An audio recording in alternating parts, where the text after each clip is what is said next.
আজ আমি তোমাদের শিখাবো কিভাবে সাজুগুজু স্কুলে ভর্তি না হয়েও ফাঁকিবাজি দিয়ে সাজুগুজু করতে হয়।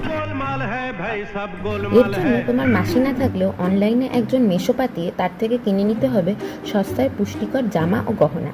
নেক্সট, মুখটা ধুয়ে তাতে 2-3 ফোঁটা তেল মানে সিরাম মেখে নিতে হবে। তারপর মুখে রং করার আগে একটু ফ্লিকার প্রাইমার লাগিয়ে নেবে যাতে রংটা ভালোভাবে বসে। দেন তোমার গায়ের রঙের সাথে মানানসই একটি রং লাগিয়ে ব্রাশ না থাকলে স্কচ ব্রাইট দিয়ে ঘষে নেবে। গলাতে লাগালে ভুলো না যেন, তাহলে লোকে বুঝে যাবে যে তুমি সাজগোজে স্কুলে পড়োনি।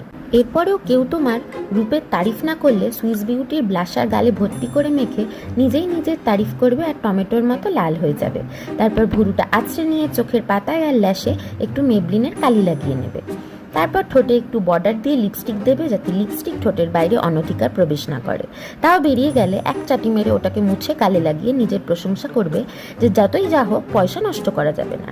এত কিছুর পর গরমে কষ্ট পেয়ে তোমার মুখ ঘামানোর আগে তুমিই ওকে রিকোডের সেটিং স্প্রের জলের ছিটা দিয়ে শান্ত করে দেবে। ঘামের গন্ধে যাতে বমি না করো তার জন্য গোটা গায়ে সুগন্ধি মেখে ঠুমাক ঠুমাক করে যাবে আর ছবি তুলে নেবে। আরও নানা রকম ফাঁকিবাজি শিখতে আমাকে ফলো করবে। বাই।